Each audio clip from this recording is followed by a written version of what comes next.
Idukki revenue ജില്ലാ school കലോത്സവത്തിലെ കോഴ ആരോപണത്തിൽ കുറ്റക്കാർക്കെതിരെ നിയമ നടപടി സ്വീകരിക്കണമെന്നാവശ്യപ്പെട്ട് ഇടുക്കി ജില്ലാ വിദ്യാഭ്യാസ ഉപഡയറക്ടറുടെ ഓഫീസിലേക്ക് നൃത്ത അധ്യാപകർ മാർച്ചും ധർണയും നടത്തി.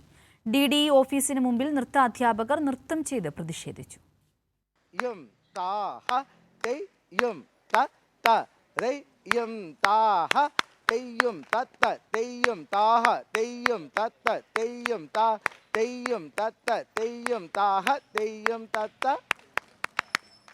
കോഴ വാങ്ങി കലോത്സവം അട്ടിമറിക്കാൻ ശ്രമിച്ചവർക്കെതിരെ നടപടി സ്വീകരിക്കുക, കലോത്സവത്തിന്റെ സുതാര്യത ഉറപ്പുവരുത്തുക തുടങ്ങിയ ആവശ്യങ്ങൾ ഉയർത്തിയാണ് നൃത്താധ്യാപകർ ഇടുക്കി ജില്ലാ വിദ്യാഭ്യാസ ഉപഡയറക്ടറുടെ ഓഫീസിലേക്ക് മാർച്ച് നടത്തിയത്.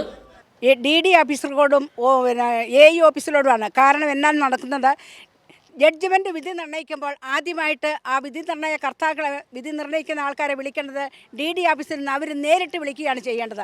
അതല്ലാതെ കൊട്ടേഷൻ കൊടുക്കാൻ പാടില്ല. കാരണം കൊട്ടേഷൻ കൊടുക്കുന്ന ആൾക്കാരാണ്.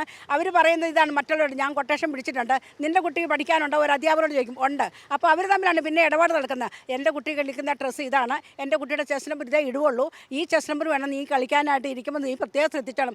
ഇങ്ങനെ ആൾമാറാട്ടം നടത്തിയ ഒരു സംഭവം, ഇത് വീഡിയോ ക്ലിപ്പ് ഞങ്ങൾക്ക് നേരിട്ട് കിട്ടാനിടയായി.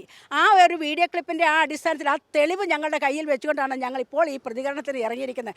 ഇടുക്കി റവന്യൂ ജില്ലാ സ്കൂൾ കലോത്സവത്തിൽ നൃത്ത ഇനങ്ങളിൽ കോഴ നൽകി വിധികർത്താക്കളെ സ്വാധീനിക്കാൻ ശ്രമിക്കുന്നതിന്റെ ഓഡിയോ സന്ദേശങ്ങളും വാട്സാപ്പ് ചാറ്റുകളുടെ സ്ക്രീൻഷോട്ടുകളും വെളിയിൽ വന്നിരുന്നു.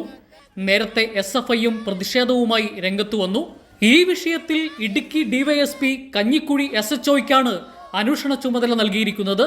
അന്വേഷണ റിപ്പോർട്ട് ഉടൻ ലഭിക്കുമെന്നും തുടർ നടപടി ഉണ്ടാകുമെന്നും DYSP പറഞ്ഞു. കൈരളി ന്യൂസ്, ഇടുക്കി.